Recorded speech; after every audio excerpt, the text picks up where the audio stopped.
अगर आप जिंदगी में अपने पैशन को प्रोफेशन बना लेते हो तो जिंदगी में आपको काम करने की जरूरत नहीं पड़ेगी। फ्रांस में एक कांस फेस्टिवल होता है, हम लोगों की टीम वहां पर हमारे कंट्री को, हमारे सिटी को रिप्रेजेंट करेगी और साथ में हमारे अटायर का वहां पे कलेक्शन शोकेस भी होगा। क्योंकि अगर आप गूगल पे सर्च करेंगे कि best wedding anchor in India, we are coming on a top most position. India की टॉप शॉट जो एमएनसीज कंपनीज है उसके लिए वर्क किया, ल्यूपिन लिमिटेड के लिए वर्क किया मैंने जाइडस कैडिला के लिए वर्क किया, मैंने ग्लेनमार्क के लिए वर्क किया। ये सब अपने फार्मास्यूटिकल्स में टॉप मोस्ट एमएनसी कंपनीज हैं। आपका सबसे बेस्ट एक्सपीरियंस किस वेडिंग का है? सब स्पीकर है हमारे ओम बिरला जी, उनकी जो डॉटर है अंजलि बिरला जी की। जी, आपको बहुत सारे अवार्ड मिले हैं मैंने देखे, पर आपको 2 जो अवार्ड मिले हैं वो वर्ल्ड रिकॉर्ड है। आई am the only one anchor in all over India जिसके पास 2 वर्ल्ड रिकॉर्ड्स हैं। एक इवेंट, एक ड्रीम क्लाइंट और एक ड्रीम वेन्यू। ड्रीम इवेंट जो है वो मेरा पीएम मोदी जी के साथ है, वो मैं कर चुका हूँ। मेरे से पूछा गया था, रतन टाटा जी जो हैं उन्होंने एक प्रोग्राम में पूछा था कि अंकित आप क्या बनना चाहते हो? तो देवी और सज्जनों, माननीय उप मुख्यमंत्री दिया कुमारी जी हमारे बीच में कुछ क्षणों में पधारने वाली है। जैसा कि आप सब जानते हैं कि राजस्थान के गौरव को विश्व पटल पर लेके जाने का श्रेय आपको ही जाता है। आप ही वो व्यक्तित्व हैं जिन्होंने आईफा, जो कि बड़े बड़े शहरों में होता था, मुंबई या फिर विदेशों की धरती पर होता था, लेकिन आपके ही कर कमलों के कारण, आपके ही अथक प्रयास के कारण ये जयपुर की धरती पर आयोजित होने वाला है। आजकल जो एंकर बनना चाहते हैं, इस इंडस्ट्री को ज्वाइन करना चाहते हैं या आपसे इंस्पायर होके कोई इस फील्ड में आना चाहता है, उनको क्या एडवाइस करना चाहेंगे आप? तो हम सोसाइटी को बैक देने के लिए क्या कर रहे हैं?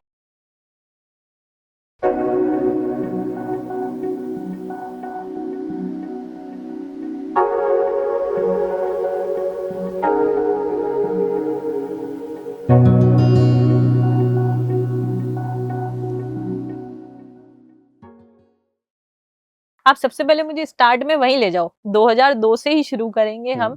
जब आप फर्स्ट टाइम एंकर बने, आपने माइक थामा, स्टेज पे चढ़े, तो आपको कैसा लगा? क्योंकि आजकल तो ये ट्रेंड है कि एंकर होना चाहिए, वही सब चीजें करता है, पर उस टाइम पे तो एंकर नाम की चीज वेडिंग में होती भी नहीं थी 2002 में। शुरुआत ऐसी हुई, मेरे दोस्त ने कहा कि अंकित यार कल एक इवेंट है, तू कर लेगा? मैंने कहा मैं कर लूंगा, तू झेल लेगा। क्या से शुरुआत हुई, मुझे एक अपॉर्चुनिटी मिली। होटल महारानी पैलेस में वो एक इवेंट था, दिल्ली के कुछ गेस्ट थे जिनकी वेडिंग थी। उस टाइम पे एंकरिंग या इवेंट जैसा टर्म जो है बहुत कम या फिर एलीट क्लास ऑफ सोसाइटी में यूज होता था। सो मुझे अपॉर्चुनिटी मिली, फ्रेंड ने ये मौका दिया, मैंने इवेंट को होस्ट किया। सो सब लोगों को बड़ा अच्छा लगा। मुझे आपको डर लगा? नहीं, मुझे डर नहीं लगा। इट इज माई पैशन, बचपन से ही मुझे शौक था। मैं स्कूल टाइम में बाल सभा हुआ करती थी, वहां पर स्पीचेस देता था, बोलने का मुझे मौका मिलता था। सो बचपन से ही ये मेरी हॉबी थी, पैशन था।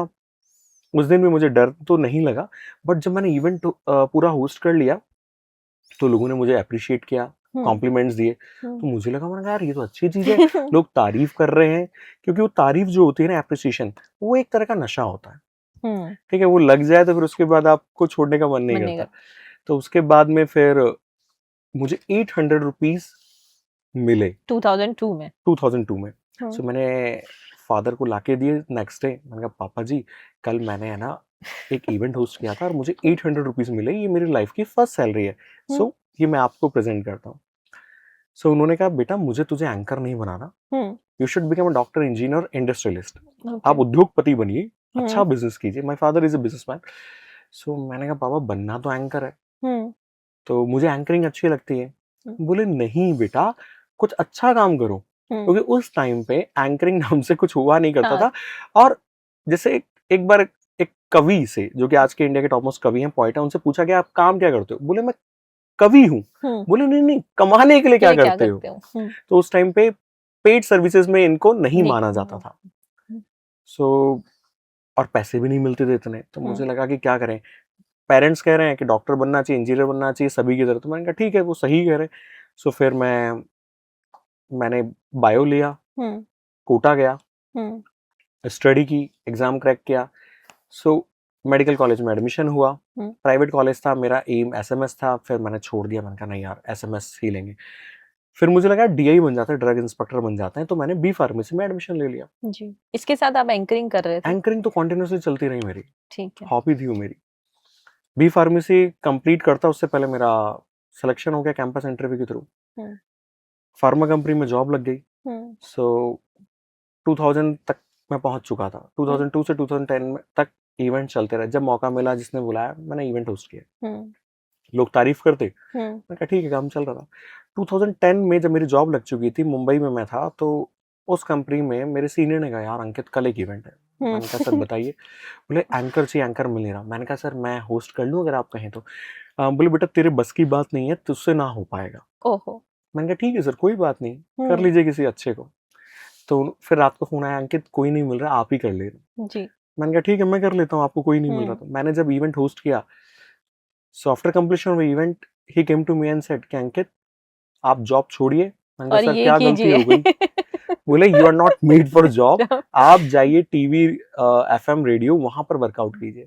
मैंने कहा सर जॉब करने दीजिए, सैलरी आ रही है, घर का खर्चा चलेगा। जी, I want money, because anchoring से उस टाइम पे भी बहुत हैंडसम अमाउंट नहीं नहीं मिला मिलता करता था। था।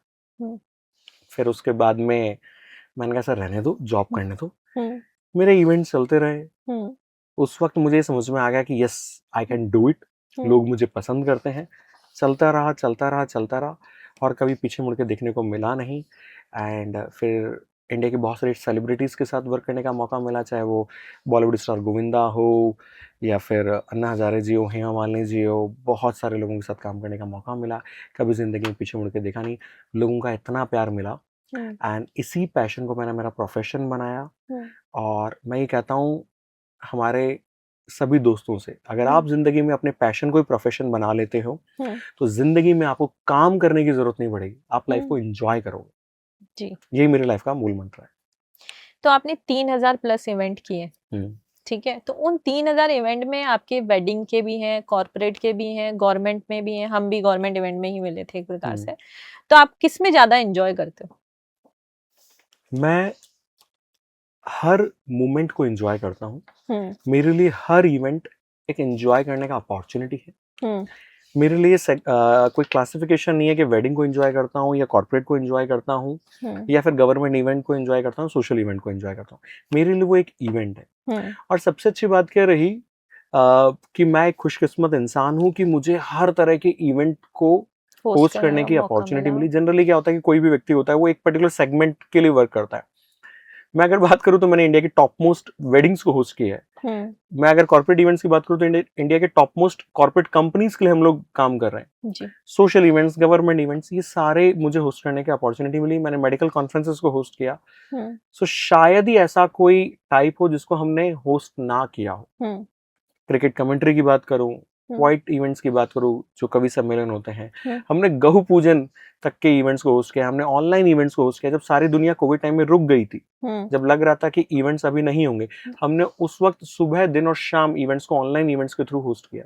हम्म, सो भगवान ने जो भी अपॉर्चुनिटी दी, हम्म। हमने उसे आप इसमें यूज जो किया। वर्ड यूज कर रहे हो, हम, वो आप अपने लिए कर रहे हो कि है ना कोई और भी आपके साथ है?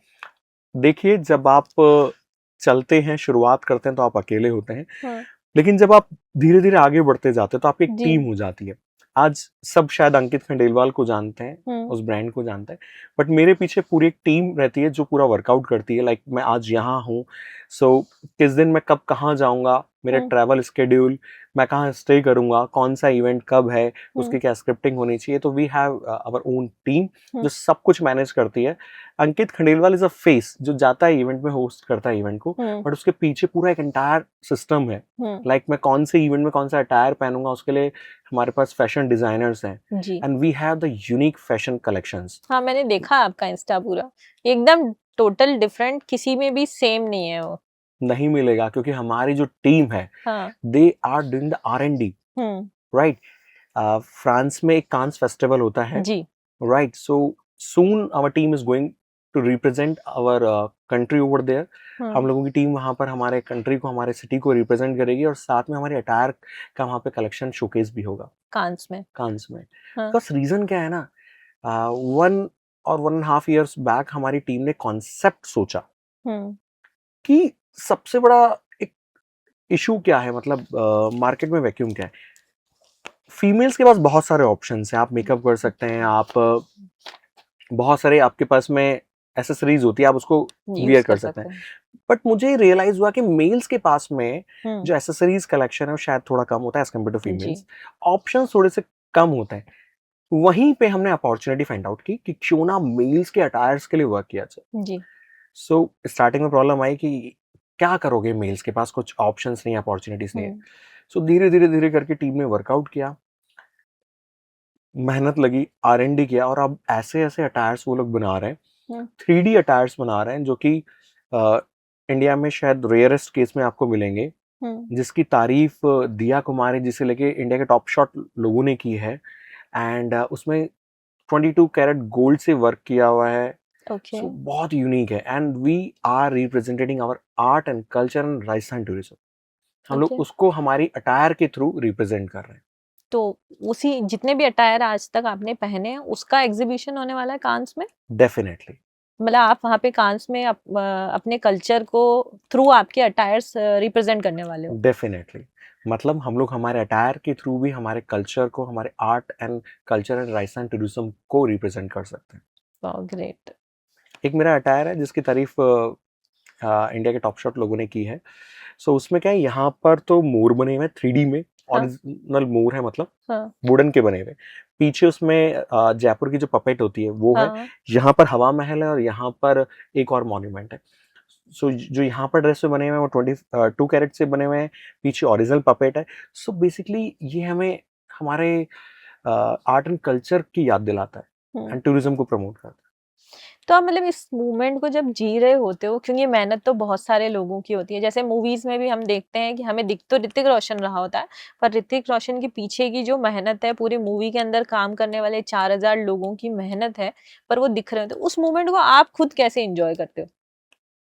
मैं तो इंजॉय कर रहा हूँ, क्योंकि मेरी पूरी टीम, आप हम्म, लोगों का सबका साथ और सपोर्ट मुझे मिलता रहता है। हम्म, सो मुझे अच्छा लगता है। इवन मैं भी अंकित खंडेलवाल के लिए वर्क करता हूँ। मैं अगर हम लोगों का फिलॉसफी आपको शेयर करूँ, ब्रांड। सो हाँ, exactly, Ankit Khandelwal is a brand nowadays. क्योंकि अगर आप गूगल पे सर्च करेंगे जी। कि best wedding anchor in India, so करके देखते हैं एक बार। आप डेफिनेटली। गूगल ओपन कीजिए, लेट्स टेक द एग्जांपल कि क्या होता है रिजल्ट। बिकॉज बातें करना आसान है, हम्म, रियलिटी में क्या होता है, that's the most important thing. आप गूगल ओपन कीजिए, ये मोबाइल आपका है, हाँ जी। इंटरनेट आपका है, गूगल आपने ओपन किया, और हम यहाँ पर स्पीकर पे, माइक पे क्लिक करते हैं, who is the best wedding anchor in India. अभी हमने लिखा है इस गूगल पे, who is the best wedding anchor in India, mobile आपका है, राइट। यहाँ पे सबसे पहले नाम किसका आया? अंकित खंडेलवाल। चलिए नीचे चलते हैं, फिर किसका नाम आया? अंकित खंडेलवाल। फिर इसके बाद नाम पैसे किसका का आया? अंकित खंडेलवाल। तो आप देखेंगे कि गूगल पर we are coming on a top most position. जी। ये आपको आपकी जो 1300 प्लस 5 स्टार रेटिंग है उस वजह से है? इसके पीछे बहुत सारे रीजंस है, not hmm, only single hmm, reason, we can say. ऐसा नहीं कि एक रीजन के कारण है। मैं ये कह सकता हूँ कि सक्सेस जो होती है हम्म, उसके पीछे बहुत सारे रीजंस और लोग होते हैं। हम्म। फेलियर का रीजन तो एक भी हो सकता है। आप फुल टाइम इस प्रोफेशन में कब आए, जब आपने बिल्कुल जॉब छोड़ के बोला कि मुझे यही करना है? मैं आपको सच बताऊं, मैं कभी भी मैंने जॉब को फुल टाइम नहीं माना, दिल से हम्म, नहीं माना, टू बी वेरी फ्रैंक, क्योंकि मेरा दिल तो हमेशा एंकरिंग में रहता था। जी। And even when I was in job, hmm, तब भी मुझे यही कहा गया कि आप कीजिए जो आप कर रहे हम्म, हैं, and we are with you. Hmm, so मैं तो हमेशा यहीं था, मेरा दिल और दिमाग हमेशा इसी में था। तो मतलब जॉब आप अभी भी करते हो? नहीं। वो कब छोड़ी आपने लास्ट? कब से मतलब आपने जॉब नहीं करी और आपने सिर्फ एंकर अंकित के लिए काम किया, वो बताओ बहुत आप। साल हो गए, मतलब ऑन पेपर्स तो मैं था, बट मैं वर्क ही सिर्फ एंकरिंग करता था, क्योंकि वहां पर भी मैं उनके इवेंट्स को ही होस्ट करने लग गया था। अच्छा, मतलब आपने किसी ब्रांड के साथ काम किया, अगर आप नाम लेना चाहें तो? ब्रांड के साथ काम किया, पर वहां पर भी आपने उनके लिए एंकरिंग के ही मैंने किए? इंडिया के टॉप शॉट जो एमएनसीज कंपनीज है उसके लिए वर्क किया, हम्म, ल्यूपिन लिमिटेड के लिए वर्क किया मैंने, हम्म, मैंने जायडस कैडिला के लिए वर्क किया, मैंने ग्लेनमार्क के लिए वर्क किया। ये सब अपने फार्मास्यूटिकल्स में टॉप मोस्ट एमएनसी कंपनीज है। मैंने इन तीनों कंपनीज के लिए वर्क किया, इन तीनों के लिए हमने बहुत सारे इवेंट्स को होस्ट किया, एंड इंडिया के जो टॉप मोस्ट मेडिकल कॉन्फ्रेंसेज है मैंने उसको भी होस्ट किया। आप मुझे एक बात बताओ, जब आप किसी इवेंट में जाते हो तो वेडिंग इवेंट बिल्कुल डिफरेंट चीज होती है ऑल द वे। सबसे पहले उसमें क्या था, अगर ऑडियंस रिस्पॉन्स नहीं कर रही होती है तो आप उसको कैसे मैनेज करते हो? क्योंकि बहुत बहुत सारी जगह ऐसा होता है कि अगर आपने 3,000 अगर इवेंट किए हैं तो उसमें 1,000 इवेंट तो वेडिंग के किए ही होंगे। हर जगह एक जैसी ऑडियंस नहीं होती है, कहीं बहुत चुप वाले लोग होते हैं, कोई ओवर एनर्जी वाले लोग होते हैं, तो उसको कैसे मैनेज करते हो या कैसे ग्रैब कर लेते हो उस 30 सेकंड में कि इसको पकड़ना है, इसको छोड़ना है, इसको उठाना है? Very valid question is raised bye madam. आपने बहुत ही अच्छा सवाल पूछा है, आपने क्रक्स ऑफ द पॉडकास्ट मुझसे पूछ लिया। मैं आपसे एक ही चीज कहूंगा, इस जी। पूरी यूनिवर्स में जितने लोग हैं, हम्म। दिल सबके पास होता है, चाहे वो एक नॉर्मल इंसान हो, हम्म। चाहे पीएम हो, चाहे सीएम हो, हम्म। चाहे हम्म। कोई भी व्यक्ति हो। हम्म।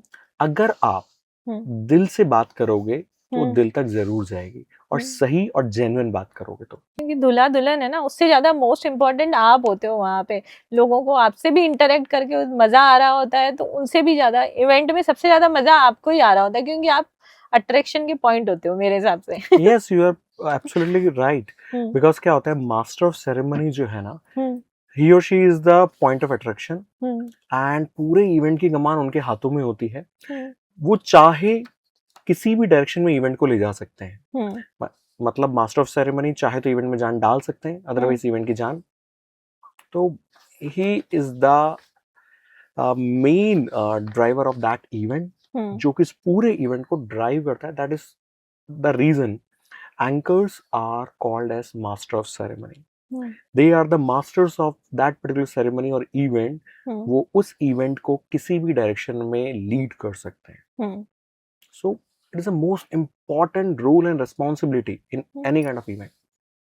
बिकॉज क्या होता है ना, अगर किसी भी इवेंट में जी। मास्टर ऑफ सेरेमनी अगर अच्छा है तो ये आप ये मान के चले कि वो इवेंट ग्रैंड सक्सेसफुल होगा। जी। ऐसा ही एक केस मैं आपको शेयर करता हूँ।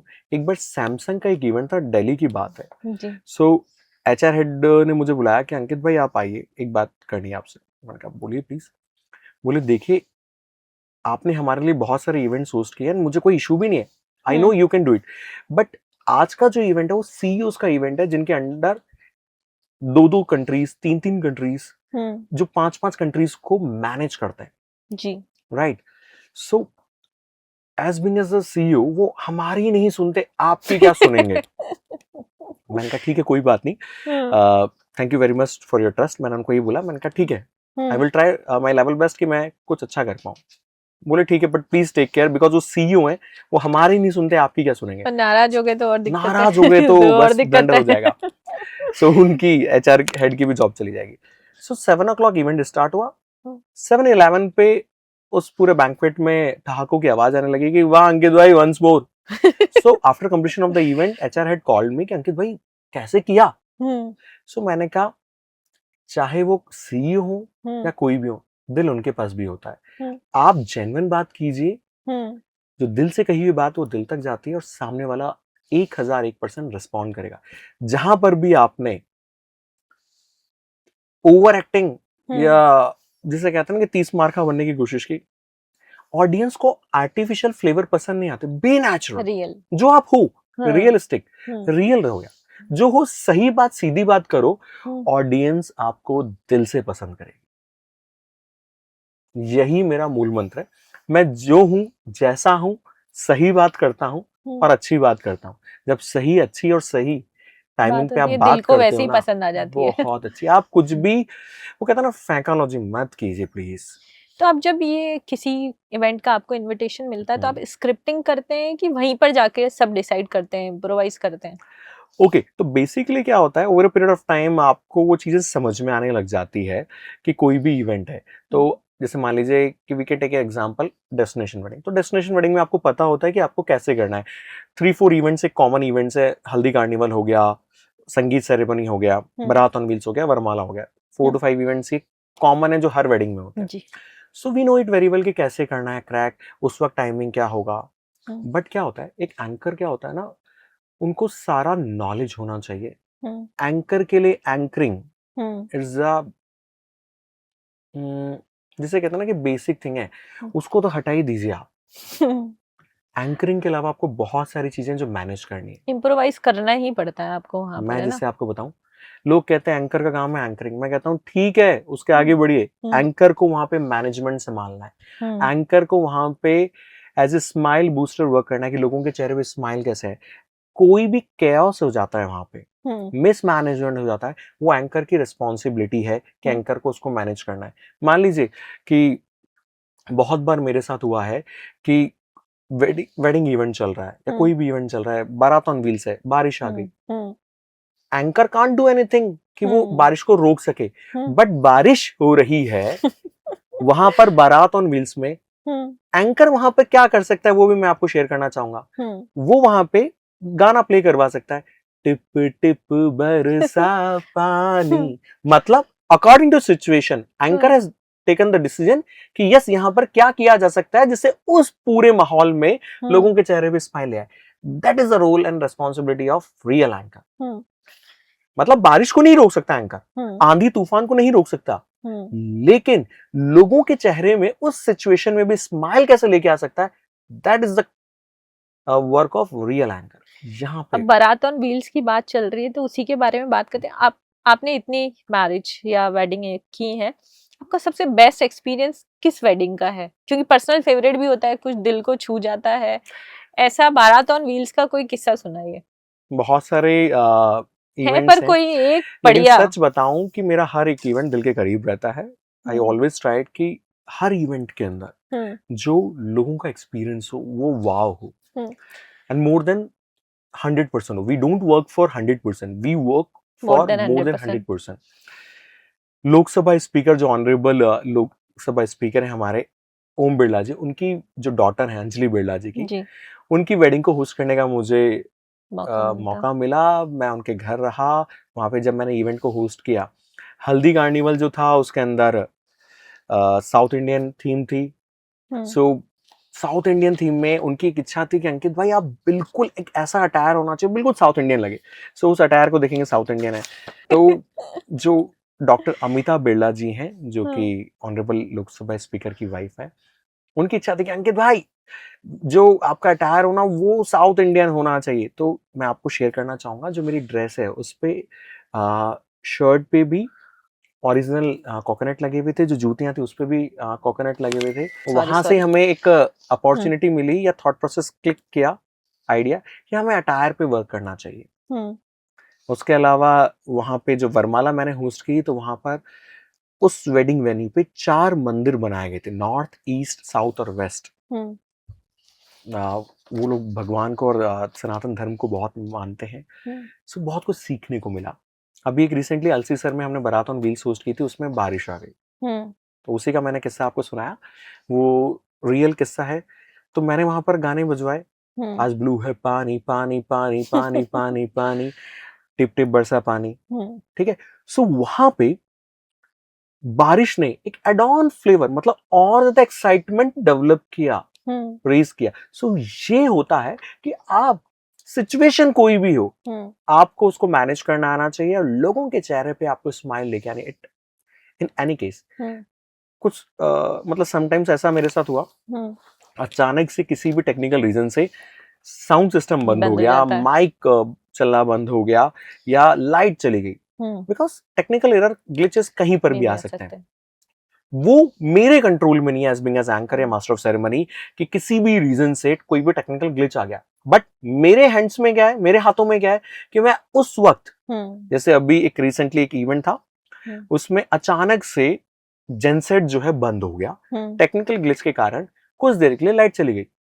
सो वहां पर मुझे अपॉर्चुनिटी मिली। सो मैंने उस सिचुएशन को कैसे हैंडल किया, let me share with you. मैंने कहा दोस्तों अब मैं मेरे माइक को ऑफ कर लेता हूं और मैं अब आपसे बिना माइक के बात करूंगा। आप बहुत सारे हो, मैं अकेला हूं, देखते हैं कि किसकी वॉइस सबसे ज्यादा लाउड आती है, एंड आई एम श्योर कि जीत तो आप लोगों की होगी। तो बस जैसे आपके चेहरे पे मुस्कुराहट आई, उनके चेहरे पे भी सेम वे में मुस्कुराहट आ गई। बस यही है, आप लोगों के चेहरे पे कैसे मुस्कुराहट लेके आते हो, ये आपको आना चाहिए। मुझे लगता है एंकरिंग एक ऐसा तरीका है जो भगवान ने मुझे दिया है, जिसके थ्रू मैं लोगों के चेहरे पे स्माइल लेके आता हूँ। अब मेरा क्वेश्चन आपके अवार्ड एंड रिवॉर्ड्स पर है, हम्म, ठीक है। आपको बहुत सारे अवार्ड मिले हैं मैंने देखे, पर आपको 2 जो अवार्ड मिले हैं वो वर्ल्ड रिकॉर्ड है, पहले तो उनके बारे में बताओ। वर्ल्ड रिकॉर्ड जो है वो हमने ऑनलाइन इवेंट्स में बनाया, maximum duration of the event and maximum लोगों के साथ में। और एक क्या क्या है वो दोनों world record? Okay, world record की अगर हम बात करें तो maximum duration of the event जो हमने बनाया उसमें मैंने 72 आवर्स तक नॉन स्टॉप एंकरिंग करी। एंकरिंग की। 72 आवर्स तक, ठीक है, तो लगातार। कैसा इवेंट था वो? बेसिकली वो इवेंट था कि मुझे एंकरिंग करनी है, ठीक तो है। एंकरिंग में उसमें आप ये मान सकते हैं मोटिवेशनल जो कंटेंट था वो ज्यादा था, अच्छा। राइट। सो वो हम लोग ने शुरू किया, एंड किया, तो 72 आवर्स का वो रहा। सेकंड दूसरा? हमारा रहा मैक्सिमम नंबर ऑफ एसोसिएशंस को जोड़ के हमने एक ऑनलाइन इवेंट किया था, जी। तो ये दूसरा वर्ल्ड रिकॉर्ड है। तो 2 वर्ल्ड रिकॉर्ड हमने अचीव किए, and with the grace of God मुझे बताया गया लोगों ने कि आई am the only one anchor in all over India जिसके पास 2 वर्ल्ड रिकॉर्ड्स हैं। Wow, great. एक आपको best anchor of the year 2024 का मिला था, उस अवार्ड के बारे में बताओ। देखिए बेसिकली क्या है कि सोनू शर्मा जी ने वो मुझे ओके, वो दिया था। अवार्ड दिया था। एंड बेस्ट एंकर का अवार्ड इसलिए दिया गया क्योंकि we are trending on a Google, and 3500 से ज़्यादा इवेंट्स हमने ऑल ओवर द वर्ल्ड में होस्ट किए हैं, including Singapore, Malaysia, East Africa, Kenya, Nairobi, Nepal, Pokhara and many other countries. कितनी कंट्री विजिट करी है अभी तक आपने बहुत फॉर सारी, इवेंट? बहुत सारी। सबसे गिनी नहीं आपने? सबसे अच्छी बात मैं आपको बताऊं कि जितनी भी कंट्रीज मैंने विजिट किए हैं वो इवेंट्स के लिए किए, जी। बिकॉज आप देखिए ना कि आपका पैशन हाँ। प्रोफेशन बन जाए तो आपको सब कुछ मिलता है हम्म। जिसके बारे में आप शायद सोच सकते हैं। एक अवार्ड आपको और भी मिला है, डॉक्टर बाबा Saheb Ambedkar global peace award. ये किस वजह से मिला है और कब मिला आपको? ये मुझे मुंबई में मिला और ये मुझे 2 बार मिल चुका है, अच्छा, 2 बार मिल 2 चुका है। टाइम्स मिल जी। चुका है। उसका रीजन है जब उन्होंने मेरे इवेंट्स देखे, उनसे मेरी मुलाकात हुई थी, जो सिलेक्शन कमेटी में एक मेंबर थे दिल्ली में, तो उन्होंने कहा यार आप जब बोलते हो बहुत मजा आता है। बड़ा मजा तो आता ही है और लोगों के साथ आप डायरेक्टली कनेक्ट कर लेते हो। मतलब किसी भी तरह की ऑडियंस आपके सामने आ जाए आप उसके साथ डायरेक्टली कनेक्ट कर लेते हो। आप मोटिवेशनल स्पीच देते हो तो ऐसा लगता है कि सुनते जाएं। जब आप किसी सब्जेक्ट पे बात करते हो तो आपके पास सब्जेक्ट नॉलेज होती है। उनका यस, आप एंकरिंग करते हो तो एंकर बन जाते हो, स्पीच देते हो तो स्पीकर बन जाते हो, मोटिवेशनल बात करते हो तो मोटिवेशनल स्पीकर बन जाते हो। सो मैं एक एग्जांपल आपको शेयर करता हूँ। से इस एग्जांपल मई का मंथ है और आप और आपके एक बेस्ट फ्रेंड है ना घूमने जा रहे हैं, बट बहुत तेज गर्मी है, ठीक है, और गर्मी में पसीने से आप दोनों बहुत बुरी तरह लथपथ हो चुके हो, ठीक है। आपका जो फ्रेंड है वो कहता है आह कितनी गर्मी है, ठीक है, और वहीं पे उसी सिचुएशन में आप उसको रिप्लाई करते हो वाह कितनी गर्मी है। तो बस सिचुएशन सेम है बट डिफरेंस क्या है, हाउ टू रिप्रेजेंट दैट, मतलब आप उस सिचुएशन में कैसे अपने आप को रिप्रेजेंट करते हो। मतलब सिर्फ शब्दों का गेम है, आह कितनी गर्मी है या फिर वाह कितनी गर्मी है। चॉइस इज योर्स कि how you represent and tackle the situation. यही आर्ट ऑफ लाइफ है। प्रॉब्लम्स का आना इवेंट्स में it's a part of life, but उसे कैसे मैनेज करना है it's a art of life. That's called as master of ceremony. अब आपको 2 वर्ल्ड रिकॉर्ड मिले हैं, ये बाबा अम्बेडकर वाला पीस वाला अवार्ड भी मिला है, गूगल पर आप नंबर 1 ट्रेंड करते हैं, फिर भी आप जमीन से कैसे जुड़े रहते हैं? इंसान हूँ, इंसान ही क्योंकि रहूंगा। अगर कोई इस चीज को अगर किसी की लाइफ में हो, क्योंकि ये तो 2 जो अवार्ड हैं वो हम वर्ल्ड रिकॉर्ड की बात करें, पर मुझे पता है आपको 150 से ज्यादा अवार्ड मिले हुए हैं डिफरेंट डिफरेंट कैटेगरी में। आप इन्फ्लुएंसर एसोसिएशन के भी अध्यक्ष हैं, ठीक है, पर ये सब चीज आपको है ना जमीन से कैसे जोड़े रखती है? क्योंकि हाइप तो आती है, कोई भी हो, ह्यूमन टेंडेंसी है कि हाइप तो आता ही है, आप वो किक तो फील होती है कि या हम गूगल पर नंबर 1 है। बहुत सारी दुनिया में लड़ाई झगड़े इसी चीज के लिए ही चल रहे होते हैं। आज बहुत सारे इन्फ्लुएंसर आपस में लड़ रहे होते हैं कि मुझे नंबर 1 जाना है, मुझे नंबर 1 जाना है, और कोई ऊपर जा रहा होता है तो दूसरे वाले को भी बहुत परेशानी हो रही होती है। इस चीज में आप अपने आप को काम और जमीन से जुड़ा हुआ कैसे रखते हो, या आप इस हाइप को किस तरीके से एंजॉय करते हो? देखिए मेरी लाइफ का एम ये है ही नहीं कि मैं नंबर 1 बनूं जी। मेरी लाइफ का जो एम है वो ये है कि मैं एक अच्छा इंसान बनूं, हम्म, खुश रहूं और खुशियां बांटूं। That is the objective of my life. Hmm, ये मुझे बहुत क्लियर है, हम्म, मेरा मिशन और विजन क्लियर है। तो मेरी कोई रेस है ही नहीं, हम्म, मुझे नंबर वन बनना ही नहीं है, हम्म। मुझे एक अच्छा इंसान बनना है। पर जब ये अवार्ड्स मिलते हैं तो उस वक्त की फीलिंग क्या होती है? अच्छा लगता है, and that is a success of my team. वो हम्म, मेहनत करती है, हम्म, ठीक है। आज अगर सेज एग्जांपल मेरे जो फैशन डिजाइनर मेरे लिए अच्छे अटायर नहीं बनाएंगे तो मैं कैसे रिप्रेजेंट करूंगा। हम्म, मेरी टीम अगर ये चीज मैनेज नहीं करेगी कि हम्म। मैं किस दिन कहाँ रहूंगा, कौन सा मेरा ट्रेवल प्लान रहेगा। प्लान रहेगा, मैं कहाँ स्टे करूंगा, हम्म, कितने इवेंट्स रहेंगे, out of 30 days we are doing approximately 25 to 30 events in a hmm, month. So ये सब अकेला अंकित खंडेलवाल नहीं कर सकता। अंकित खंडेलवाल के पीछे जो पूरी टीम है हम्म, वो है, तब मैं हूं। हम्म, वो नहीं है तो मैं नहीं हूं। So the all credit goes to that team. Hmm. Success है तो वो उनके कारण है, फेलियर है तो वो मेरे कारण है। That is my philosophy. तो अगर आप 30 दिन में 30 इवेंट कर रहे हो आज की तारीख में, ठीक है, तो आप इसको पर्सनल और प्रोफेशनल लाइफ को कैसे बैलेंस कर रहे हो? बहुत ही अच्छी बात है। मैं आपको एक चीज कहना चाहूंगा, जो 30 डेज 30 इवेंट्स या 25 इवेंट्स का क्राइटेरिया है वो ऐसे रहता है। जैसे मान लीजिए वेडिंग है, तो वेडिंग में एक दिन में 2 इवेंट्स होते हैं, जी। ठीक है। बहुत बार एक दिन में 2 इवेंट्स होते हैं। सो इसलिए अगर आप इवेंट के नंबर वाइज बात करेंगे तो 25 से 30 इवेंट्स हो जाते हैं, क्योंकि twice event in a day. And days की बात करूं तो 20 डेज 25 डेज वर्किंग रहता है, तो वी हैव इनफ टाइम। क्योंकि मेरी जिंदगी में 2 ही काम है, हम्म, या तो एंकरिंग या हम्म, फिर पर्सनल लाइफ, उसके हम्म, अलावा कुछ भी नहीं। मेरे को शौक ही नहीं कुछ और। मतलब मैं दूध छाछ वाला आदमी हूँ, ठीक हम्म, है। I love fruits very much. मैं हम्म, फॉरेन भी जाता हूँ इवेंट्स के लिए, वर्क के लिए, सो मैं वहां पे फ्रूट्स खाता हूँ। हम्म।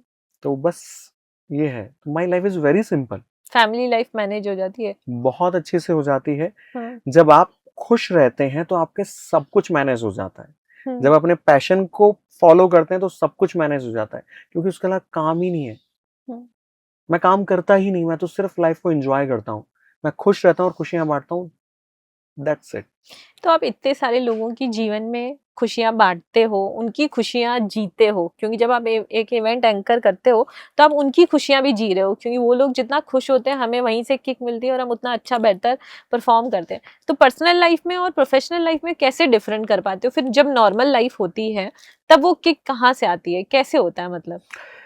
जब अंकित खंडेलवाल स्टेज पे जाता है तो वो और कुछ बन जाता है, ठीक है। हाँ, और क्वेश्चन एक्चुअली यही होना चाहिए कि जब माइक अंकित से छीन लिया जाए तो वो कैसे हैं, और जब माइक होता है तो वो कैसे हैं? तो देखिए, जब माइक हाथ में आ जाता है तो मैं एंकर अंकित खंडेलवाल बन जाता हूँ, और जब माइक हाथ में नहीं होता तो एक अंकित खंडेलवाल, एक नॉर्मल इंसान रहता हूँ। सो पर्सनल लाइफ में मैं बहुत कूल एंड काम हूँ, और थोड़ा सा शाई भी हूँ, ये कह हम्म, सकते हो। लेकिन जब मैं विथ माइक होता हूँ तो हम्म, मेरे से ज्यादा बोल्ड, इंटरैक्टिव, टॉकेटिव शायद कोई नहीं होता। एंड अकॉर्डिंग टू सिचुएशन मैं उस सिचुएशन को मैनेज करता हूँ, इवेंट को होस्ट करता हूँ। शायद वो उस माइक की ताकत होती है जो मुझे मिल जाती है। अब एक बात बताओ मुझे कि इवेंट आपने बहुत सारे होस्ट किए हैं, आप आपके इतने मिलने वाले हैं, कुछ खास हैं, कुछ बहुत ज्यादा खास हैं, कुछ गवर्नमेंट हो या कॉर्पोरेट वाले हैं, अगर किसी इवेंट को आपको मना करना होता है तो आप कैसे कर पाते हो? नहीं, देखिए, मैं आपको एक बात कहना चाहूंगा यहाँ पे, हाउ टू से नो विदाउट सेइंग नो, जी। ठीक है।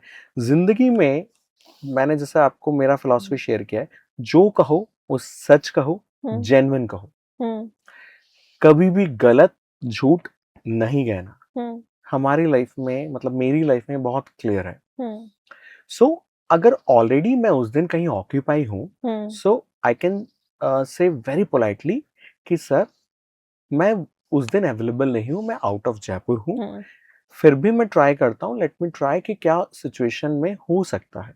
सो हम्म। बहुत क्लियरली, क्योंकि आप ओवर ऑक्यूपाइड भी रहते हो इसलिए। बट क्लियरली आपको कहना पड़ेगा।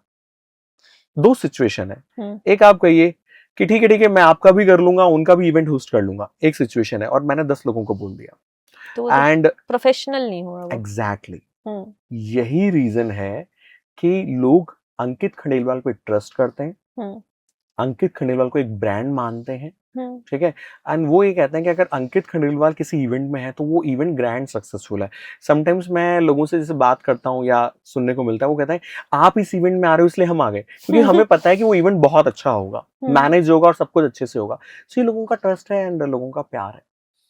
एंड दूसरी सिचुएशन है कि एक इवेंट जिसके लिए मैंने यस कर चुका हूँ, ठीक है, जो भी first come first serve basis है, बाकी जो 9 इवेंट्स या 90 इवेंट्स आएंगे, politely we can say no कि Ankit Khandelwal is not available on particular this date on particular this slot, कहना पड़ेगा आपको।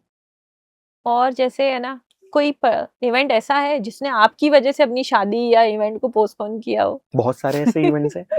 आप कुछ वीडियोस मेरे यूट्यूब पे या गूगल पे देखेंगे तो एक जो ग्रूम है, जब उनकी शादी हो गई तो वो लंदन रहते थे, तो उन्होंने तो ये तक कह दिया था अपने वीडियो में कि अगर खुदा ना खास्ता मेरी दूसरी शादी होती है तो लड़की अलग हो सकती है लेकिन एंकर अंकित ही रहेगा। सो मतलब मैंने कहा ये क्या कर रहे हो भाई? बोले नहीं नहीं मजाक कर रहा हूँ, बट यार यू आर रियली अमेजिंग अंकित भाई। सो उन्होंने वो दिल की बात कही थी। मतलब शादी के दिन अगर कोई व्यक्ति कह रहा है तो इससे बड़ी बात और क्या हो सकती है। ये कॉम्प्लीमेंट्स को आप अच्छे से हैंडल करते हो? नहीं, मैंने जिस दिन मेरे इस पैशन को प्रोफेशन बनाया था उस दिन एक मूल मंत्र मैंने मेरे माइंड में लिख लिया था। मेरे को सीखना बहुत अच्छा लगता है जी। मैं स्टिल आई एम लर्निंग, मैं लर्नर हूँ। मेरे से पूछा गया था, रतन टाटा जी जो हैं उन्होंने एक प्रोग्राम में पूछा था कि अंकित आप क्या बनना चाहते हो, तो मैंने उनसे पोलाइटली कहा था कि मैं सर लर्नर बनना चाहता हूँ, जिंदगी भर सीखते रहना चाहता हूँ। सो मैं आज भी सीख ही रहा हूँ और सीखते सीखते सीखते मुझे लगता है कि हर दिन हमें बहुत कुछ सीखने को मिलता है और हर दिन आप सीखिए, एंजॉय कीजिए। आपने कहा कि आप कॉम्प्लीमेंट्स को कैसे मैनेज करते हो। हमारी इंडस्ट्री में कॉम्प्लीमेंट्स जो हैं वो सबसे बड़ा ड्रॉबैक है। मैं अब आपको सच्चाई बताता हूँ, ड्रॉबैक है। ड्रॉबैक है। क्यों ड्रॉबैक है? जो आपने कहा ना कि कॉम्प्लीमेंट्स या अवार्ड्स मिलते हैं आदमी का दिमाग हवा में उड़ने लग जाता है। जी। मुझे अवार्ड्स मिल गए, सब कुछ मिल गए, बट फिर भी मैं बहुत नॉर्मल हूँ, नेचुरल हूँ, रियलिस्टिक हूँ। मेरी टीम मुझे कहती भी है कि सर थोड़ा स्टाइल ये सब करो ना। मैंने कहा नहीं, जैसे हूँ वैसे ही रहूंगा। क्योंकि आप कितने टाइम तक फेक कर सकते हो सर? एग्जैक्टली। मैंने कहा मुझे आर्टिफिशियल नहीं बनना। सो जो मैं ये यूथ को कहना चाहता हूँ जो अभी ग्लैमर देख के, चकाचौंध देख के हमारे कुछ यूथ इस फील्ड में आ रहे हैं, बॉलीवुड में आ रहा है, एंकरिंग इंडस्ट्री में आ रहा है, इवेंट इंडस्ट्री में आ रहा है, उन्हें क्या लगता है कि अच्छा खाना पीना, बढ़िया कपड़े, आना जाना, खर्चा सब मिल रहा है। सब मिल रहा है। तो उन्हें क्या है, अगर 2 4 10 20 कॉम्प्लीमेंट्स मिल गए तो उन्हें लगता है ओ भाई आई एम द हीरो। मुझे ऐसा लगता है कि जो यूथ आ रहा है उन्हें एक बात समझनी चाहिए कि compliment is the part of this job. अगर आपको कॉम्प्लीमेंट मिल रहे हैं तो अच्छी बात है, उसको और अच्छा करना चाहिए। पार्ट है इस जॉब का, वो मिलते रहेंगे। लेकिन आपको अगर आगे बढ़ना है तो आपको कॉम्प्लीमेंट को इधर से सुनना है और इधर से निकालना है। आपको अपने एरिया ऑफ इंप्रूवमेंट पे वर्क करना है। लोग समझते हैं कॉम्प्लीमेंट मिल रहा है तो भैया हमसे बड़ा कोई नहीं है। आप अपने कॉम्प्लीमेंट को यहां से सुनिए, यहां से निकालिए, रिस्पेक्ट दीजिए उन्हें। लेकिन आपको क्या लगता है कि क्या इस इवेंट में आपका एरिया ऑफ इंप्रूवमेंट रहा जिसे आप नेक्स्ट टाइम ओवरकम करेंगे? जिस भी व्यक्ति ने या जिस भी एंकर ने या मास्टर ऑफ सेरेमनी में इस पॉइंट पे वर्क कर लिया, वो टॉप शॉट ऊपर जाएगा। यहीं से जीरो से हीरो बनता है और हीरो से जीरो बनता है। एक बार एक कोई एंकर थे, उनसे बातचीत हुई तो उन्होंने कहा कि सर नमस्कार। मैंने कहा ठीक है। मैंने कहा दोस्त कितना टाइम हो गया? बोले sir you know I am the anchor, I am the CJ, I am the PJ, मैं आरजे ये हूँ। थोड़ा सा आर्टिफिशियल मुझे लगा। तो मैंने कहा दोस्त आपको कितने साल हो गए, क्या आपका एक्सपीरियंस है? बोले सर मुझे 9 का एक्सपीरियंस है। तो मैंने कहा अच्छी बात है, ग्रेट। तो मैंने कहा आपको 9 साल हो गए? No I have 9 months experience. तो मैंने कहा आप नॉर्मली हो जाओ। आप एक्स्ट्रा स्टाइल या एक्स्ट्रा आर्टिफिशियल फ्लेवर किसी भी चीज में डालेंगे तो मुझे लगता है कि उसका जो एसेंस है या नेचुरल टेस्ट है वो कहीं ना कहीं डिस्ट्रॉय हो जाएगा। और जो ये टैग है आपको मिला हुआ कि इंडिया का नंबर 1 वेडिंग प्लानर, तो ये आप पे कोई दबाव डालता है कि गर्व महसूस कराता है? देखिए, कोई भी अवार्ड या कोई भी टैगलाइन या कोई भी आपको रिकॉग्निशन मिलता है तो खुशी देता है। लेकिन मैंने आपसे एक पॉइंट कहा कि एप्रिसिएशन को आपको यहाँ से सुनना है, यहाँ से निकालना है, उसको यहाँ नहीं लेके जाना। हुँ, ठीक है? आपको सिर्फ इस फिलॉसफी पे वर्क करना है कि आपका जो नेक्स्ट इवेंट होगा उसमें आप क्या इनोवेटिव चीजें लेके आ रहे हो, हुँ, क्या आपका लास्ट इवेंट से एरिया ऑफ इम्प्रूवमेंट है। जब आप इस फिलॉसफी, इस पैटर्न पे वर्क करते हो तो दुनिया की कोई ताकत हुँ। आपके इवेंट्स को अच्छा बनाने से नहीं रोक सकती। अब एक रैपिड फायर करते हैं, जी। छोटा-सा, ठीक है ना? ये आपकी पर्सनल लाइफ पे बेस ऑन है और आपके 3000 इवेंट्स के पर बेस है, हुँ। बहुत छोटा-सा और बहुत पर्सनल है ये, ठीक है? अंकित को क्या पसंद है, ठीक है? चाय या कॉफ़ी? कॉफी, फेरे? Specially cold coffee. हुँ? संगीत या फेरे? संगीत, हिंदी या इंग्लिश? बोथ। डेस्टिनेशन वेडिंग या घर की शादी अच्छी लगती है? घर की शादी इन द सेंस जैसे जयपुर का इवेंट है तो जयपुर में हो रहा है, डेस्टिनेशन वेडिंग होती है तो बहुत अलग जगह होती हैं। कहीं भी कुछ भी हो, दोनों में ही। बोथ। आप सुबह के इंसान हो या रात के? मैं इंसान हूँ। आप मतलब आप तो इवेंट्स करते हो तो आपको रात जागनी ही पड़ती है। नहीं, बहुत बार ऐसा होता है कि मैं अर्ली मॉर्निंग मतलब 3 o'clock कोटा मैराथन होती है जो कि इंडिया की टॉप मोस्ट मैराथन है, उसमें मुझे 3 o'clock स्टेज संभालना पड़ता है। लगातार 3, 4, 5 दिन तक मैं 14 आवर्स 16 आवर्स तक इवेंट होस्ट करता हूँ। लोग कहते हैं कि आपको एनर्जी कहाँ से मिलती है? मैं बिना खाना खाए रह सकता हूँ बट बिना एंकरिंग किए नहीं। मुझे एनर्जी एंकरिंग से मिलती है, खाने से नहीं। एक शब्द में अपनी एंकरिंग स्टाइल बताएं। एक शब्द में एक लाइन में बता दीजिए। खुशियाँ बाँटते चलो। स्टेज पर सबसे पसंदीदा पल क्या होता है आपका? जब इवेंट कंप्लीट होने के बाद उनके चेहरे पे जो खुशी होती है that is my real earning. DJ पसंद आता है आपको या ढोल? डीजे, पसंदीदा शादी की रस्म? ऑल बट स्पेशली हल्दी कार्निवल, जीन्स या शेरवानी? शेरवानी। आखिरी बार स्टेज पर कब घबराए थे आप? आप घबराते उस चीज़ से हैं जिसमें आप जिसमें एंजॉय नहीं कर रहे होते आप हैं। को लगता है कि मैं ये नहीं कर सकता या फिर आपको लगता है कि मैं इसमें निपुण नहीं हूँ। हम्म, जिसे कहते हैं ना कि आपको जो चीज़ नहीं आती आप उसमें घबराएँगे। जब आपको लगता है कि आप बने ही इस चीज़ के लिए हो तो मुझे नहीं लगता कि आप उसमें घबराओगे, आपको कुछ डर महसूस होगा या आपको थकान महसूस होगी। हम्म, टायर्डनेस भी फ़ील नहीं होगी। हम्म, मैंने कहा ना कि 25 डेज़, 30 डेज़ लोग कहते हैं कि आप इतना ट्रैवल करते हो, आपको थकान होती है। मैंने कहा नहीं, आई एम एन्जॉयिंग। हम्म, आपको पॉडकास्ट करने में मज़ा आता है, आपको हम्म, कभी थकान नहीं होगी। बिल्कुल है। और जैसे आपको किसी काम को करने में मज़ा नहीं आता, वो आपका पसंदीदा काम नहीं है, आपसे थोड़ी देर भी करवा लो, आप बार-बार वॉच देखने लग जाओगे। आपको थकान महसूस होना शुरू हो जाएगी। इंडिया में इवेंट करना या फॉरेन वाले इवेंट ज्यादा अच्छे लगते हैं आपको? बोथ। फॉरेन भी इवेंट्स किए हैं, यहाँ पर भी किए हैं, स्पेशली फॉरेन में मज़ा आता है और मुझे जो जनरली क्लाइंट्स बुलाते हैं वो यूरोपियन कंट्रीज़ के क्लाइंट्स हैं, एनआरआई क्लाइंट्स हैं, एचएनआई क्लाइंट्स हैं, बिकॉज़ उनको चाहिए एक ऐसा डिसेंट पर्सन जो समझता हो, जो नॉलेजेबल भी हो, डिसेंट भी हो, जिसको फन और एंटरटेनमेंट, एंगेजमेंट और एनर्जेटिक सारी चीज़ें आती हो। बिकॉज़ जो हाई प्रोफाइल लोग होते हैं उनको एक ऐसा ही बंदा चाहिए होता है जिसको एंकरिंग स्किल तो आती हो बट मैनेजमेंट भी आता हो और लोगों को समझना और पढ़ना भी आता हो। वो गाना जिस पर पूरे हॉल को आप नचा सकते हो? बहुत सारे ऐसे गाने हैं जिसमें हम लोगों को नचा सकते हैं, जैसे दिना दिन धा, माय नेम इज लखन, ठीक है, वी विल रॉक यू। आपने देखा है जब मैरिज हो रही है तो दूल्हा ज्यादा नर्वस होता है कि दुल्हन ज्यादा नर्वस होती है? It's depends on individual person, किसकी हो रही है, उसमें किसका क्या पर्सनैलिटी है। समटाइम्स दोनों ही नर्वस होते हैं, समटाइम्स दोनों ही नर्वस नहीं होते। सो इसमें मैं एक पॉइंट एड ऑन करना चाहूँगा। वेडिंग में हम लोग जो ब्राइड एंड ग्रूम होते हैं, उनसे इंटरैक्ट करते हैं कि आपको क्या पसंद है। एंकरिंग कोई भी कर सकता है, but we do customize anchoring.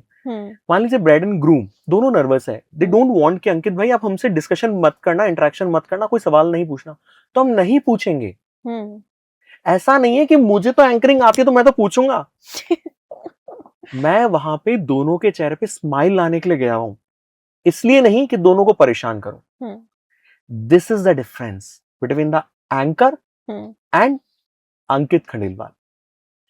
हमें ये समझना चाहिए कि we are here to bring the smile on all faces. वहीं पे हम क्या करते हैं, हम ब्राइड एंड ग्रूम से इंटरेक्ट करते हैं कि आपको क्या पसंद है, क्या आपको अच्छा लगेगा कि हम आपसे इंटरेक्ट करें, कुछ सवाल पूछें, इंटरेक्शन करें।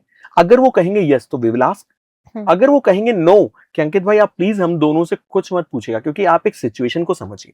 ब्राइड एंड ग्रूम 2-3 दिन से वो कभी ये कर रहे हैं कभी वो कर रहे हैं, उनकी सिचुएशन तो समझिए, कितने टायर्ड रहते हैं, कितने किस सिचुएशन में रहते हैं।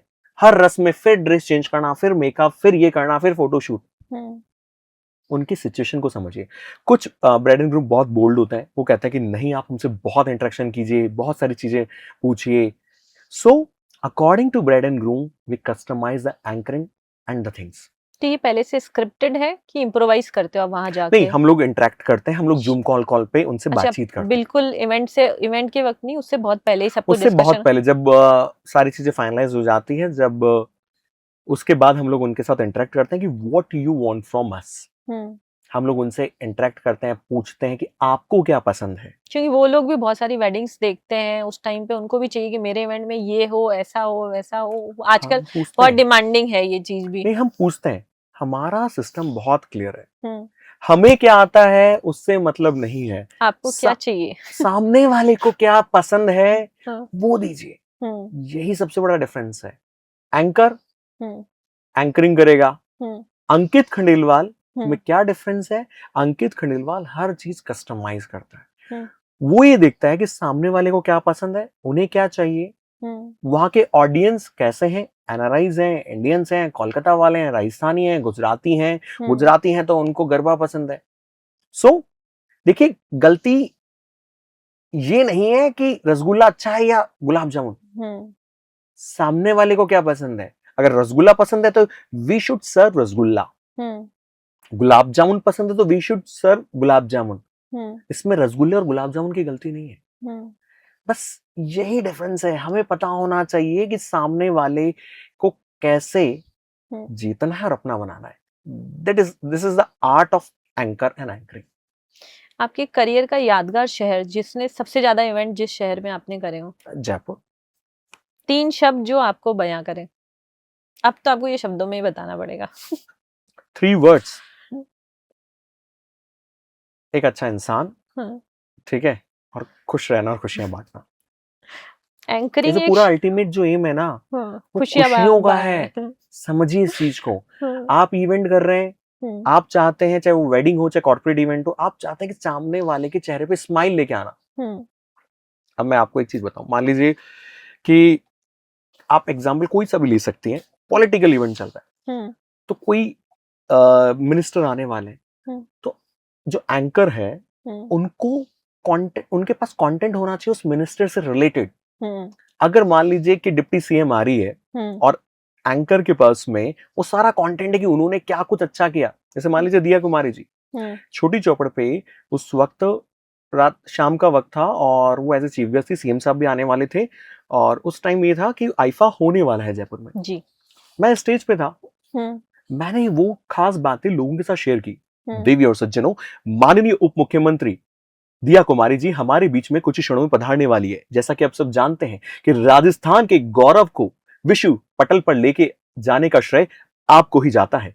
आप ही वो व्यक्तित्व हैं जिन्होंने आईफा, जो कि बड़े बड़े शहरों में होता था, मुंबई या फिर विदेशों की धरती पर होता था, लेकिन आपके ही कर कमलों के कारण, आपके ही अथक प्रयास के कारण ये जयपुर की धरती पर आयोजित होने वाला है, और इसका श्रेय माननीय उप मुख्यमंत्री दिया कुमारी जी को जाता है। तो आप देखिए, मैंने उनके द्वारा किए गए कार्यों को लोगों के समक्ष प्रस्तुत भी किया और साथ में उनके चेहरे पे भी स्माइल लेकर आया और सही काम किया, जेन्युइन काम किया।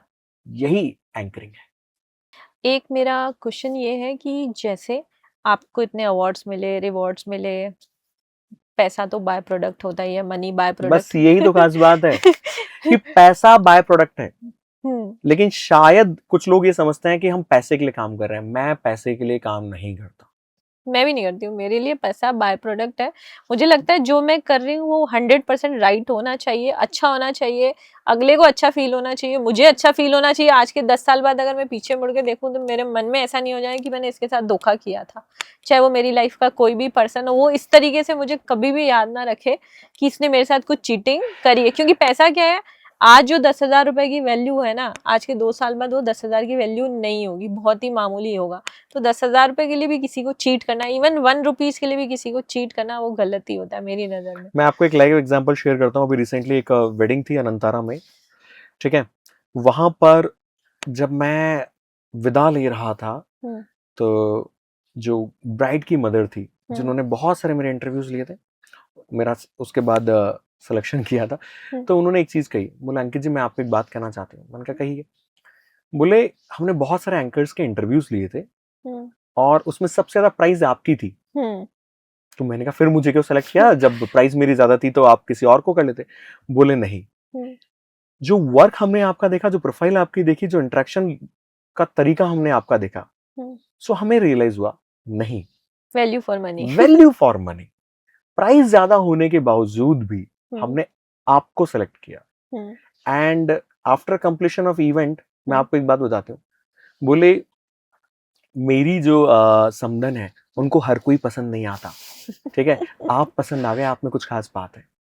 ये तो मैंने भी बोला, आप में कुछ खास बात है। तो हम बात ये कर रहे थे कि इतने अवार्ड्स, रिवॉर्ड्स, ये सब चीजें मिली हैं, सोसाइटी ने हमें दी है, मनी हमारा बाय प्रोडक्ट है, और हम बहुत खुशियां बांट रहे हैं, खुशियां फील कर रहे हैं। तो हम सोसाइटी को बैक देने के लिए क्या कर रहे हैं? काफी लॉन्ग टाइम से मैं इस पे मतलब वर्कआउट कर रहा हूँ, सोच रहा हूँ। अभी तक मैं नहीं कर पाया था, बट नाउ वी डिसाइडेड कि हम सोसाइटी को जो चाहिए, बहुत सारे लोग मेरे पास में आते हैं, क्योंकि गूगल पे we are on the top most position, हम लोग ट्रेंड कर रहे हैं। सो लोग मेरे पास में आते हैं, कॉल करते हैं, इंटरेक्ट करते हैं कि सर हमें एंकरिंग सीखनी है हम्म, या कम्युनिकेशन कोर्सेज करने हैं। हम्म, सो अब हमने डिसाइड किया कि हम उस सेक्टर में आ रहे हैं, and very soon we are going to launch our communication courses and anchoring courses, so that बहुत सारा जो यूथ है, हम्म, जो सीखना चाहता है, लर्न करना चाहता है, हम्म। वो सीखे, आगे बढ़े।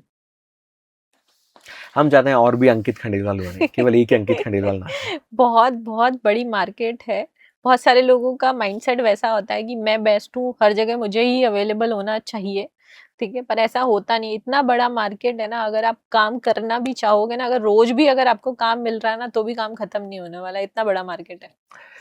मैं ये कहूंगा, लोग मुझे बेस्ट कह देते हैं, गूगल मुझे बेस्ट कह देता है, नंबर 1 रैंकिंग देता है, बट मेरा एम खुश रहना, खुशियां बांटना है। एंड मैं इवेंट्स में एंकरिंग के थ्रू ये काम करता हूँ, एंड एक अच्छा इंसान बनना ही मेरी लाइफ का मूल मंत्र, मोटिव है, ऑब्जेक्टिव है। जितने भी एंकर हैं, जो टॉप 10, अगर हम इंडिया के एंकर्स की बात करते हैं, चाहे वेडिंग में हो, कॉर्पोरेट में हो, यहाँ पर हो, आप उन सबसे मिले हो? यस, मुलाकात होती है।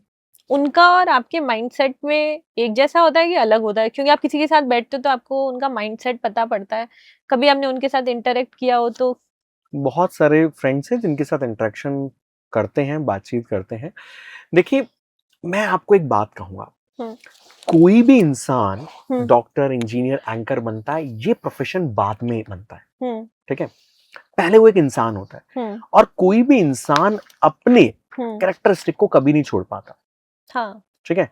अगर किसी इंसान का कैरेक्टर ही चीट करने का है, हम्म, तो वो चाहे वो डॉक्टर बन जाए, चाहे हम्म, इंजीनियर बन जाए, या वो एंकर बन जाए, तो वो कैरेक्टरिस्टिक वो शायद कभी नहीं छोड़ पाएगा। जी, कोई एक इंसान हम्म, जिसका एम बहुत जेन्युइन है, वो एक हम्म, अच्छा इंसान है, तो हम्म, उसके बाद वो चाहे डॉक्टर बनेगा तो भी उसमें अच्छा करेगा, हम्म, ठीक है, जेन्युइन ही रहेगा, हम्म, वो लोगों की हेल्प करेगा, एक अच्छा डॉक्टर बनेगा, वो एंकर भी बनेगा ना, तो अच्छा इंसान बनेगा, अच्छी एंकरिंग करेगा, सब कुछ अच्छा करेगा। हम्म, सो एंकर भी अच्छा तब होगा जब वो एक अच्छा अच्छा इंसान इंसान होगा, होगा। हम्म, क्योंकि वो कैरेक्टरिस्टिक जो है ना उसके ह्यूमन बीइंग के, हम्म, वो उसमें आएंगे आएंगे और वो रिफ्लेक्ट होंगे। हम्म, मैं जैसे आपको बात करूं, मुझे बहुत सारे लोग ये कहते हैं कि अंकित भाई, हमने जब आपका इंस्टाग्राम का प्रोफाइल देखा, सो हमें बहुत अच्छा लगा, हम्म, डिसेंट हो, हम्म, नॉलेजेबल हो, स्किलफुल हो, और एंटरटेनमेंट का लेवल बहुत अच्छा है,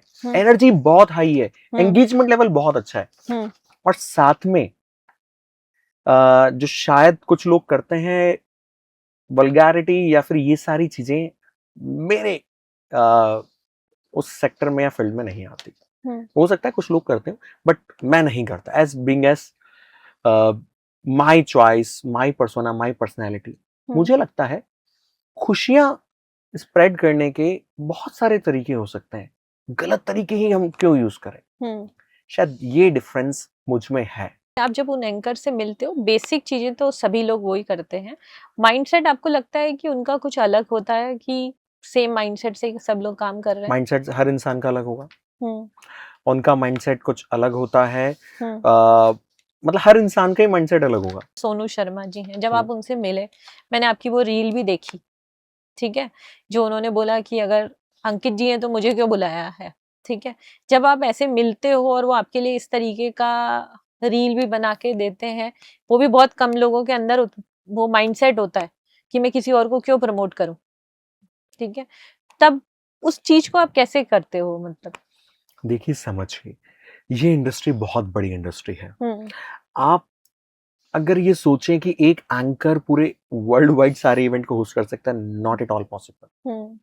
ठीक है, उसके लिए बहुत सारे लोगों की जरूरत है और बहुत सारे तरह के इवेंट्स होते हैं। मैं अकेला अंकित खंडेलवाल एक दिन में 2 या 3 इवेंट्स होस्ट कर सकता हूँ, नॉट मोर देन दैट। ठीक है, हमने किए भी है, एक दिन में 2 सिटीज में, 2 शहरों में भी इवेंट्स होस्ट किए हैं। बड़ा मजा आता है कि कुछ टफ सिचुएशंस मिलती है कि एक ही दिन में सुबह मथुरा में, शाम को जयपुर में, दिल्ली में, मुंबई में, जयपुर में, तो ये it's a opportunity for me. ठीक है, और हर एंकर का अलग थॉट प्रोसेस होता है, उसका वे ऑफ वर्किंग अलग होता है, एंड यही हमें डिफरेंशिएट करता है।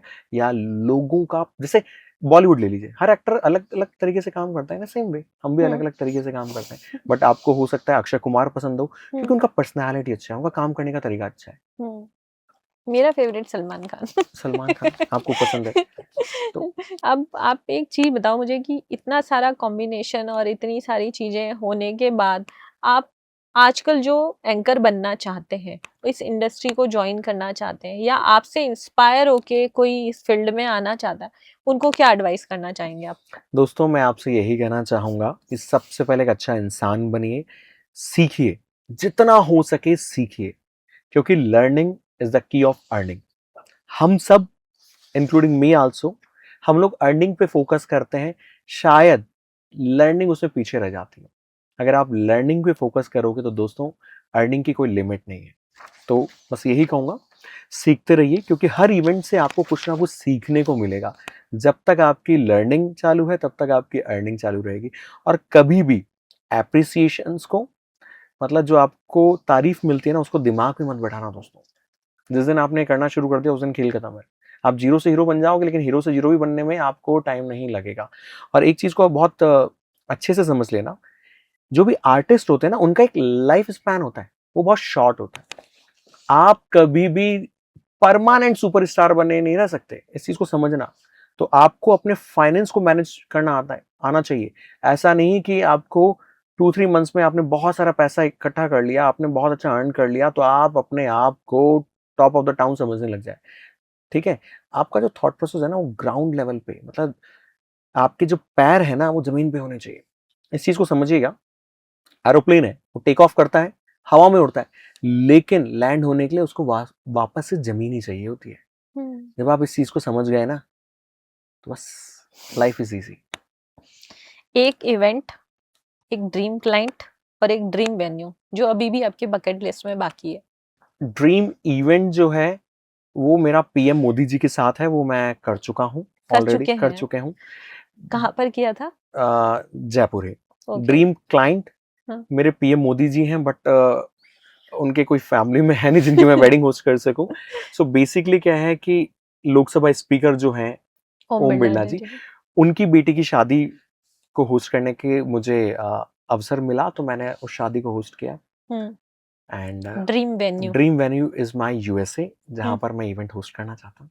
मेरे यूएसए के क्लाइंट्स बहुत सारे हैं, पर अभी आपने कभी यूएस में किया नहीं है? यूएसए मैंने नहीं किया अभी तक, बट यूएसए वाले इंडिया में आके वेडिंग करते हैं। हाँ, destination wedding. Destination weddings Ranthambore में हमने की है, जयपुर में हमने की है। सो हम्म मैंने देखा कि यूएसए वालों को मैं बहुत पसंद आता हूँ, स्पेशली यूरोपियन जो हैं, एचएनआई जो क्लाइंट्स हैं। मैंने ये देखा कि जितने भी हाई प्रोफाइल लोग हैं, they like Ankit Khandelwal, so thanks to them. ऐसी कोई इवेंट, कोई ऐसी शादी जो आप करना चाह रहे हैं और आपको बहुत इंजॉय किया आपने उसको, उसका कोई एक्सपीरियंस शेयर करना चाहें? शादी की बात करूं तो अंजलि बिरला जी की जो शादी है, बिरला फैमिली की, लोकसभा स्पीकर की जो डॉटर है, उस शादी को मैंने बहुत एंजॉय किया था। एंड अलग अलग वहाँ पे इवेंट्स थे, हल्दी कार्निवल जो साउथ इंडियन थीम पे था, जयपुर की जो मेयर है कुसुम यादव जी, उनके बेटे की शादी मैंने होस्ट की है। ऐसे बहुत सारी वेडिंग्स हैं जो कि दिल के करीब है। मैंने एक पॉइंट कहना चाहूंगा यहाँ पे, अंकित खंडेलवाल को क्या होता है, जो व्यक्ति जिस इवेंट में देख लेता है ना, उसको लगता है कि भाई ये तो इसी के लिए बना है। जिसने मुझे वेडिंग में देख लिया तो ये कहता है अरे ये तो वेडिंग के लिए बना है, इससे अच्छा एंकर वेडिंग के लिए हो ही नहीं सकता। जिसने मुझे कॉर्पोरेट में देख लिया तो वो कहेगा कॉर्पोरेट के लिए बना है भाई, इससे अच्छा कॉर्पोरेट ही नहीं हो सकता। एक बार कई केसेस ऐसे हो गए, एक कॉर्पोरेट कंपनी के एमडी, उन्होंने बाय मिस्टेक मेरा इंस्टा देख लिया, सर्च किया होगा, इंस्टा आ गया गूगल पे, उन्होंने कहा भाई इसको मत बुला लेना, शादी का ये तो कैसी एनर्जी लेके आता है और ये तो वेडिंग के लिए स्पेशलिस्ट है। तो एचआर हेड ने कहा मैं कह रहा हूँ आप एक बार ट्राई कीजिए। तो उन्होंने फर्स्ट इवेंट दिया मुझे अहमदाबाद में, टॉप मोस्ट कंपनी है, नेम नहीं लेना चाहूंगा, इंडिया की टॉप मोस्ट कंपनी है। सो मैंने उस इवेंट को होस्ट किया।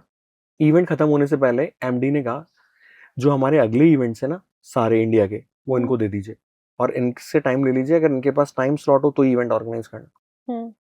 सो ये है, उन्होंने जब मुझे कॉर्पोरेट इवेंट में देखा तो उन्होंने कहा तो he is made for corporate, तो ही गिव मी एडवाइस। यही आपकी यूएसपी है ना, अगर आपको मोटिवेशनल स्पीकर वाला काम दिया जाए, वेडिंग का वाला दिया जाए, कॉर्पोरेट वाला दिया जाए, आप सब जगह अपनी पर्सनालिटी को वैसा बना लेते हैं ऑडियंस के अकॉर्डिंग।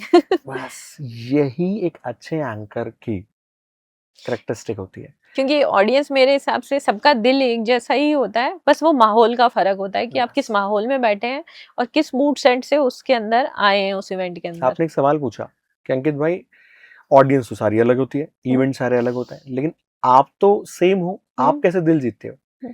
ऑडियंस अलग हो सकती है, वाइब्स अलग हो सकती है, एनवायरनमेंट सिचुएशन अलग हो सकती है, ठीक है, इवेंट अलग हो सकता है, लेकिन दिल सबका होता है, ठीक है। और बात करने से ही बात बनती है, जब आप दिल से बात करते हो तो दिलों को जीत लेते हो। ऐसा कभी हुआ आप स्टेज पे दूल्हा दुल्हन का नाम भूल गए? मैं आपको एक चीज बताऊं, मान लीजिए आप किसी भी इवेंट में कुछ भूल गए, कोई बात नहीं, कोई दिक्कत नहीं, ऐसा नहीं है कि एज ए ह्यूमन कोई भूल नहीं सकता, भूल सकता है, भूल भी गए हो तो कोई दिक्कत नहीं है, बट गलत मत बोलो। जैसे मान लीजिए ब्राइड एंड ग्रूम का नाम मैं भूल गया या कोई भी एंकर भूल गया, तो आपको कोई जरूरी है फिर नाम लेना? आप गलत मत लीजिए। मान लीजिए राम और सीता ब्राइड एंड ग्रूम का नेम है, आप भूल गए ना, तो आप ब्राइड एंड ग्रूम बोल लीजिए कि हमारे प्यारे से दूल्हे राजा आ गए और प्यारी से दुल्हनिया को ले जाना चाहते हैं, तो चलिए जोरदार तालियां हो जाए दूल्हे और दुल्हन के लिए, ब्राइड एंड ग्रूम के लिए। आपको पता होना चाहिए कि how to tackle that situation, but गलत मत बोलिए, ठीक है, क्योंकि आपको जज करने वाले हजारों लाखों होते हैं। अगर आपने कुछ अच्छा किया ना तो वो 100 टाइम्स या थोड़ा बहुत मल्टीप्लाई होगा, लेकिन अगर आपने गलती की ना, मिस्टेक किया, तो वो लाखों टाइम्स, लैक्स टाइम्स मल्टीफोल्ड होता है। क्योंकि इंसान को अच्छी चीजें बहुत जल्दी भूल जाता है, पर गलत चीज फटाफट याद रहती है। उसने लाइफ में, पब्लिक में, पर्सनल लाइफ, प्रोफेशनल लाइफ में जितना अच्छा किया है ना, वो सिर्फ एक गलती से सब वैनिश हो सकता है। आपकी एक गलती सब कुछ खत्म, और हजारों सक्सेस चाहिए होती है आपको टॉप पे बने रहने के लिए। टॉप पे पहुंचना आसान है, लेकिन टॉप पे बने रहना बहुत मुश्किल। एंड में आप कुछ समराइज करना चाहें अपने बारे में तो, या ऑडियंस को कुछ कहना चाहें? मैं सिर्फ इतना ही कहना चाहूंगा कि Ankit Khandelwal is made for anchoring. Anchoring मतलब Ankit Khandelwal. Thank you so much, and specially आपको थैंक्स कहना चाहूंगा कि आपने मुझे यहाँ पे इनवाइट किया एंड इस पॉडकास्ट में जुड़ने का मौका दिया, एंड आपके थ्रू और आपके चैनल के थ्रू मैं सभी दर्शकों से, ऑडियंस से मिल पाया, इसके लिए आपको और आपकी पूरी टीम का बहुत बहुत धन्यवाद। Thank you so much. Thank you Ankit sir, आप यहाँ आए और अपना नॉलेज हमारे साथ शेयर किया, बहुत अच्छा लगा। थैंक आपने यू। बुलाया उसके लिए आपका और आपकी पूरी टीम का बहुत बहुत धन्यवाद। धन्यवाद। Thank you so much.